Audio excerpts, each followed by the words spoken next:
নমস্কার বন্ধুরা, Bithi's kitchen and ব্লগে সবাইকে স্বাগত জানিয়ে চলে এসেছি আরেকটি নতুন রেসিপি নিয়ে। আজ আমি বানিয়ে দেখাবো সম্পূর্ণ নিরামিষ পটল আলুর রসা।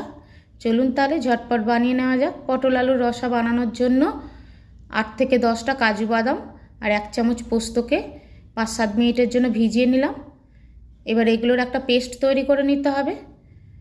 এর মধ্যে দিয়ে দিলাম একটা টমেটো, 1/2 ইঞ্চি আদা, 1/2 চামচ লাল লঙ্কার গুঁড়ো, 1/2 চামচ জিরে গুঁড়ো, 1/2 চামচ ধনে গুঁড়ো, 1/2 চামচ হলুদ গুঁড়ো আর 2টো কাঁচা লঙ্কার একটা পেস্ট বানিয়ে নিলাম।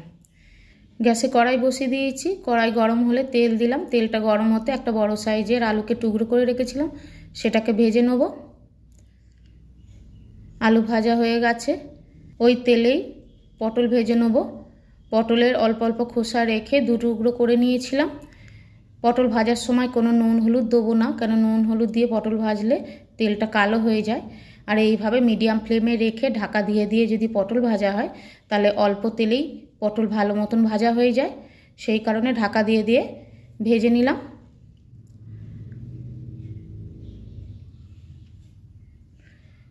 পটল ভাজা হয়ে গেছে, তেল ঝরিয়ে তুলে নেব।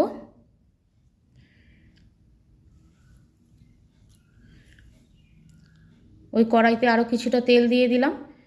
এর মধ্যে কিছু ফোড়ন দেবো। ফোড়নে দিলাম একটা তেজপাতা, গোটা গরম মশলা, 1/2 চামচ জিরে। ফোড়ন থেকে মিষ্টি গন্ধ বেরোলে সেই পেস্ট করা মশলাটা দিয়ে দিতে হবে। দিয়ে দিলাম স্বাদ মতো লবণ আর 1/2 চামচ চিনি।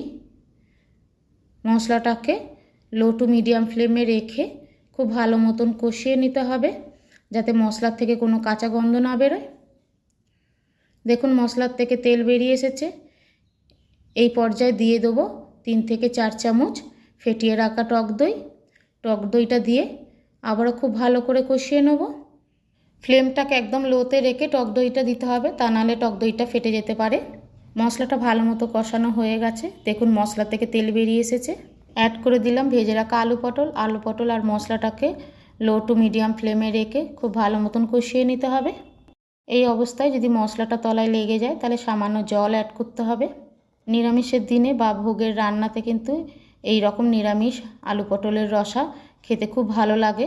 যারা এখনও বানাননি, অনুরোধ এইভাবে একবার বানিয়ে দেখুন, খুব ভালো লাগবে।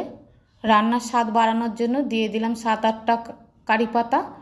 এরকম নিরামিষ রান্নায় কারি পাতা দিলে স্বাদ অনেক গুণ বেড়ে যায়। মশলা ভালো মতন কষানো হয়ে গেছে। দিয়ে দেবো মিক্সিং জার ধুয়ে জলটা, পরিমাণ মতন জল দিতে হবে। এবার ঢাকা দিয়ে রান্না হতে দেবো। 90% আলু সেদ্ধ হয়ে গেছে। এই পর্যায়ে 2 হাতা দুধ দিয়ে দিলাম আর 1/4 টিস্পুন গরম মশলা দিয়ে দেবো। গরম মশলা দিয়ে এখন ঢাকা দিয়ে 5 মিনিট আবারও রান্না করে নেব। রান্নাটা হয়ে গেছে। গ্যাস অফ করে 1 চামচ ঘি দিয়ে দিলাম। এখন 5 থেকে 10 মিনিট ঢাকা দিয়ে স্ট্যান্ডিং টাইমে রাখলেই তৈরি হয়ে গেল আলু পটলের রসা। রান্নাটা যদি ভালো লাগে লাইক করবেন, কমেন্ট করবেন, সাবস্ক্রাইব করে পাশে থাকার অনুরোধ রইল। ফিরে আসছি অন্য কোনো নতুন রেসিপি নিয়ে। ততক্ষণ ভালো থাকবেন, সুস্থ থাকবেন। ধন্যবাদ।